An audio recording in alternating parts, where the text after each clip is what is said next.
Okay, the first thing we're going to talk about is properties and operations. Properties and operations. So let's go ahead and do that. Properties and operations. So we're going to talk about a couple of the properties here and operations associated with that. We're going to talk about the commutative property and the associative property. So there is the commutative property, and then there's the associative property.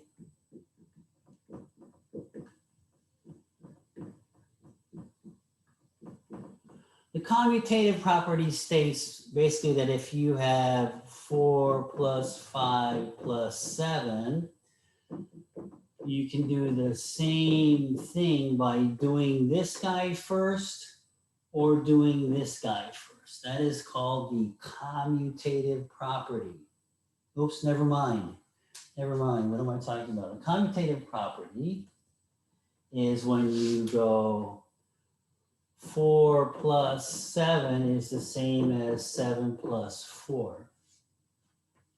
Okay, 4 plus 7. So you can switch the order. So you can switch the numbers, the orders, when you're doing addition. Okay, that is the commutative property. Okay, it also works for multiplication. So you can do 7 times 4 is the same as 4 times 7. Okay. Now this obviously does not work for substitution, right? I mean, for subtraction, right? Because 4 minus 7 is -3, whereas 7 minus 4 is 3. So this does not work for subtraction, nor does it work for division. So if I have 8 divided by 4 and 4 divided by 8, 8 divided by 4 is 2, whereas 4 divided by 8 would be 4 over 8, which is 1/2. So this does not work for subtraction or division. The commutative property works only for addition and multiplication, okay? All right. So that is the commutative property. Let's go ahead and erase that. Okay. The associative property is the one that I was talking about. So if you have 4 plus 5 plus 6 is the same as 4 plus 5 plus 6. Okay. Because 4 plus 5 is 9. 9 plus 6 is 15. So this side would be 15. Over here, I have 5 plus 6 is 11. So I'll do that first because it's in the parentheses. 11 plus 4 is 15. As you can see, it works. Okay. The associative property, again, okay, is just regrouping the parentheses this way and this way. Okay, it works for multiplication also. 2 times 3 times 4 is the same as 2 times 3 times 4, right? 2 times 3 is 6. 6 times 4 is 24. We're over here going to do the 3 times 4 first. 3 times 4 is 12. 12 times 2 is 24. So again, the 20 works both sides. But it also is the same thing as the commutative property, works only for these two. Okay? All right. Okay. And you can't mix and match them either. In other words, you cannot say, if I have the plus and the multiplication like this, okay, I cannot say that this is the same. Right? I can't have plus and the multiplication and together at the same time, because now I have 6 plus 5, 4 plus 5 is 9, times 6 is 54, whereas this side I have 5 times 6, which is 30, plus 4 is 34, right? So 54 on one side, 34 on one side, so it doesn't work, okay? So you can't mix and match them, okay? In other words, they have to all be additions or all be multiplications for the associative property to work. Okay? If you go to page 63, that is, there's a middle on the page, there's a box that reiterates this. Go ahead and read that.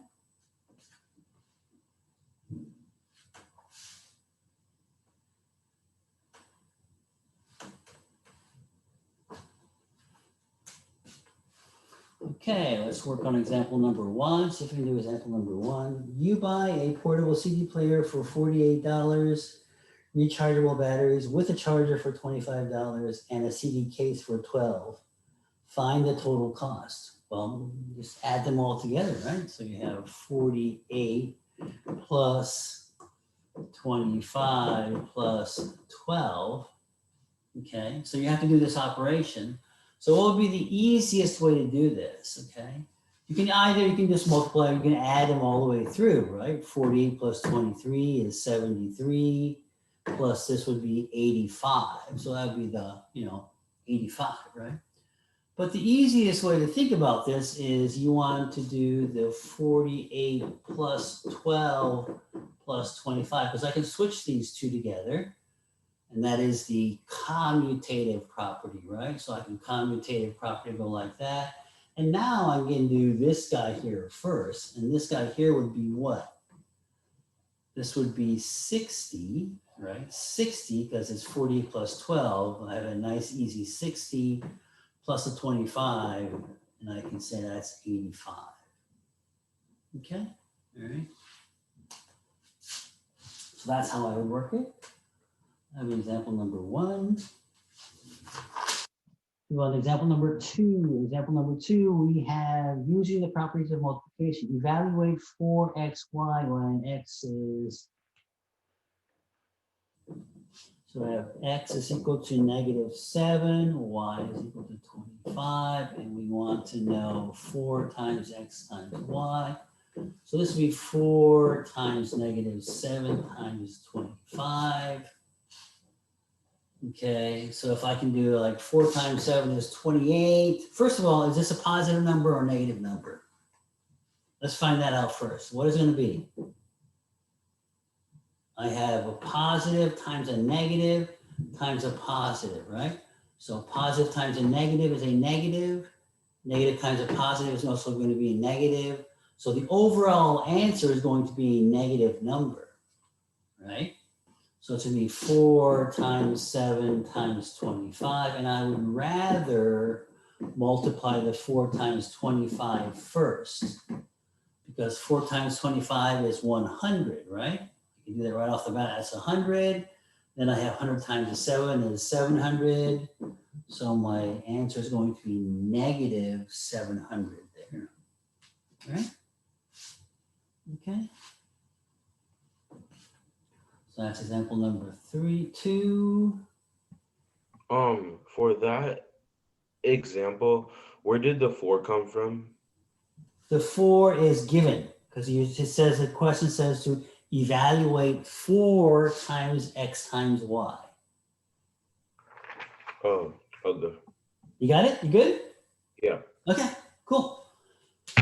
Example number 3.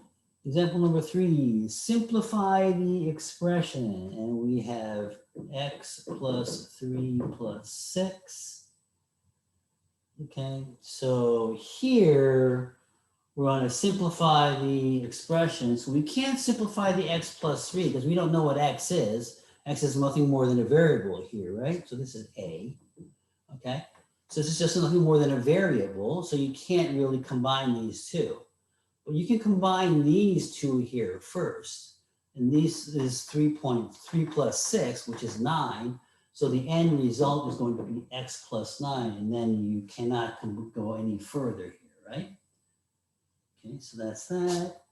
And then we have b, which is 4 times 8y. Again, you cannot evaluate this here because you do not know what y is. But you can do the associative property and go like that. And I can say now 4 times 8 is 32. 32. So I can say this is 32y, right? Okay. Now we're going to talk about the identity properties. Identity meaning not your ID identity, but identity as in identical, same, identical. Okay, that's where the identity property comes from.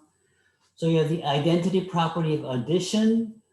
That means that if I have a number and I add a 0 to that, it's going to be the same thing. So I took a number, added something to it, and it was the identity. It was the same number.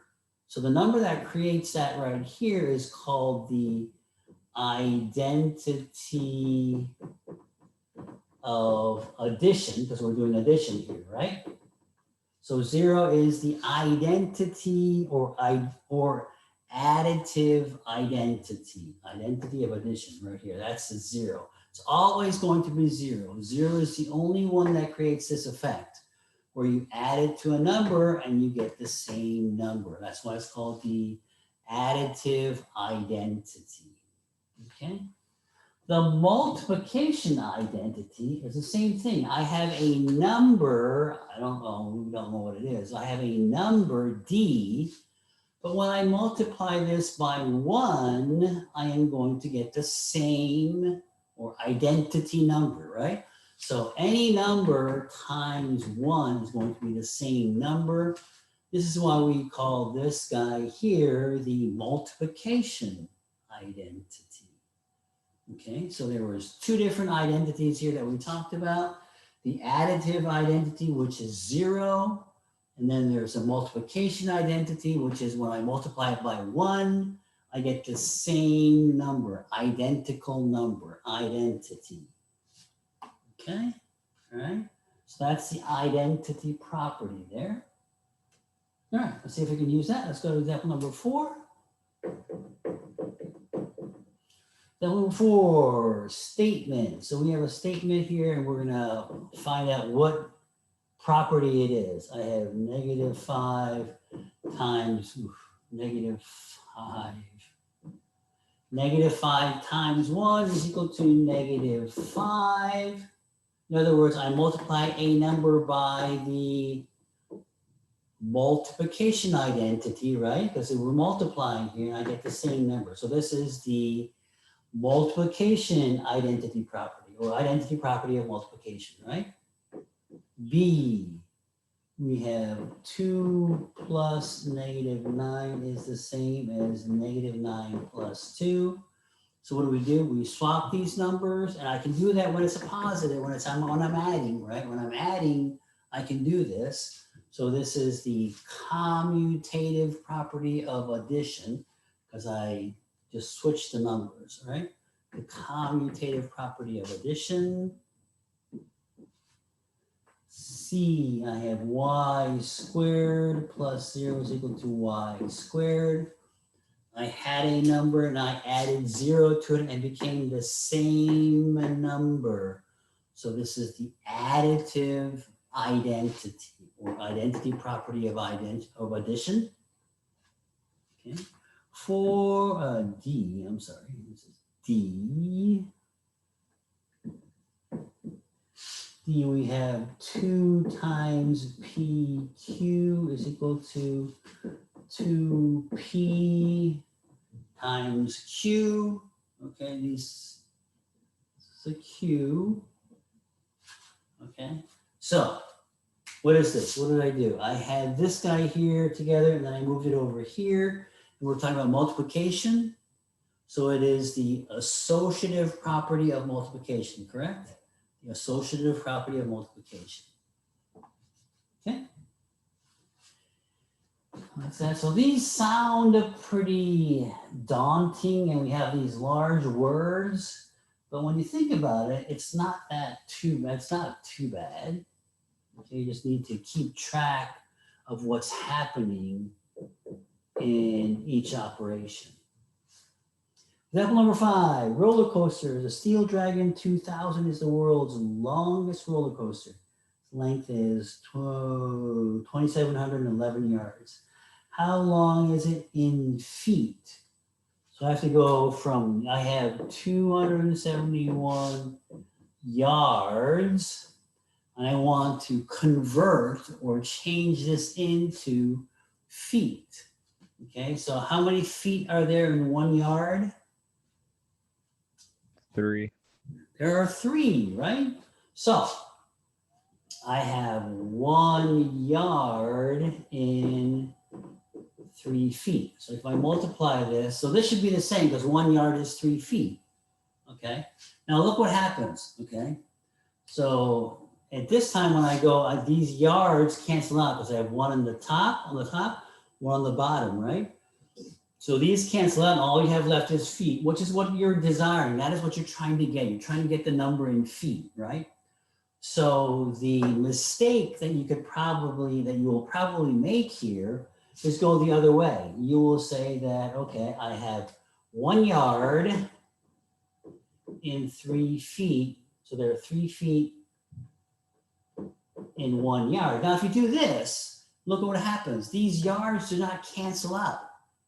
You have 2 yards, yards squared on the top, and you have feet on the bottom. They do not cancel out. So if they don't cancel out, because what you're going to end up with is a unit that looks like this. And this is not what you're looking for. Okay? So if you make this mistake, just look at the units and you'll see that, oh, that's not what I'm trying to do. So that's why I must be doing the wrong thing.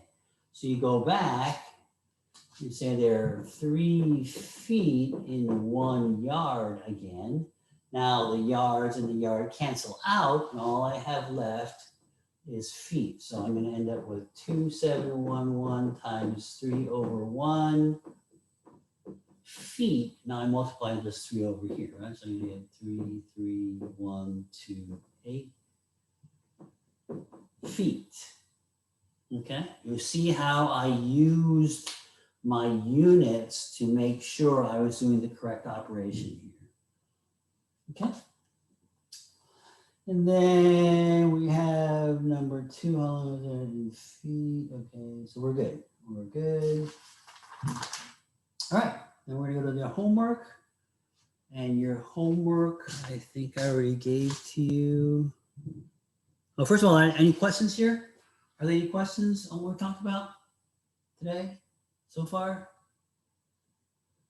Okay, if there are no questions,